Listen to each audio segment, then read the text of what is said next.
बेदर ज़िले में बसवा कल्याण ताल्लुक के दन्नूर गांव की जामा मस्जिद पर कुछ शरपसंदों ने भगवा झंडा लहरा दिया।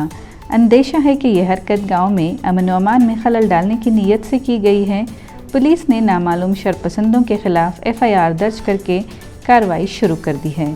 Deputy superintendent of police JS न्यामेगौड़ा ने सूरत हाल से निमटने के लिए दोनों ही कम्युनिटीज़ के रहनुमाओं के दरमियान अमन के लिए एक खुसूसी मीटिंग बुलाई और पुलिस ने कम्युनिटी रहनुमाओं को यकीन दिलाया कि वो इस हरकत के ज़िम्मेदार अफराद की गिरफ्तारी के लिए सरगर्म अमल हैं। ನಿಜವಾಗ್ಲೂ ಬಹಳ ದೊಡ್ಡ ವಿಷಯ ಅನಿಸ್ತಾ ಇದೆ.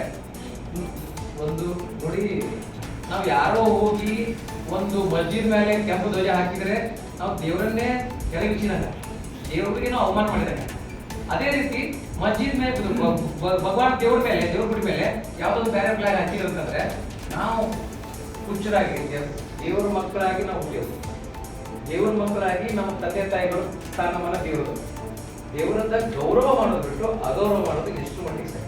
ಅದಕ್ಕಾಗಿ ಎಲ್ಲ ಶಾಂತಿಯಿಂದ ಮಾಡ್ಕೋಬೇಕು, ಎಲ್ಲರೂ ಸೇರ್ಕೊಂಡು ಇದನ್ನು ಮರಿಬೇಕು, ಎಲ್ಲರೂ ಸೇರಿ ಅಣ್ಣ ತಮ್ಮಂದಿರಂಗ ಊರಲ್ಲಿ ಬದುಕಿ ಹೋಗ್ಬೇಕು. ಯಾರು ಏನೂ ತಗೊಂಡು ಹೋಗಂಗಿಲ್ಲ. ನಮ್ಮ ಅಪ್ಪ ಅಪ್ಪ ಅಪ್ಪ ಅಪ್ಪ ಎಷ್ಟು ಅಪ್ಪಗಳು ನೋಡ್ರಿ, ಎಲ್ಲರೂ ಇದರಲ್ಲಿ ದನ್ನೂರು ಕೇರಾಗ ಹುಟ್ಟ್ಯಾರ, ಒಟ್ಟು ಸಮಾಧಿ ಆಗ್ಯಾರ, ಹೋಗ್ಯಾರ. ಈಗ ನೀವು ಬಂದಿರಿ, ನಾಳೆ ನೀವು ಹೋಗ್ತೀರಿ, ನಿಮ್ಮ ಮಕ್ಕಳು ಬರ್ತಾರ.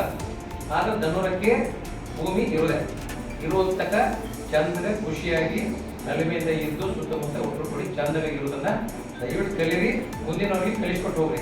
ನೀವೇನಾದ್ರೂ ಜಗಳ ಹಚ್ಚಿರಂತಂದ್ರೆ ನಾಳೆ ಸೈಯದ್ ಬಾಯಿ ಮಗ ನಮ್ಮ ಹನುಮಪ್ಪನ ಮಗ ಜಗಳ, ನೀವು ಇಬ್ರು ಸೇರಿ ಎಂಟೇ ಚೋದಾಗ ಅವ್ರು ಇಬ್ರು ಚಂದ, ನಮ್ಮ ಮಕ್ಕಳು ಚಂದ ಇರ್ಬೇಕಾಗಿತ್ತಂತಂದ್ರೆ ನೀವು ಚಂದ ಇರ್ಬೇಕು ಮೊದಲು, ಇದು ನಮ್ಮ ಮಕ್ಕಳು ಚಂದ ಇರ್ತಾರೆ. ದಯವಿಟ್ಟು ಇದನ್ನು ತಾವೆಲ್ಲ ಪಾಲಿಸಬೇಕು ಅಂತ ಕೇಳ್ತಾ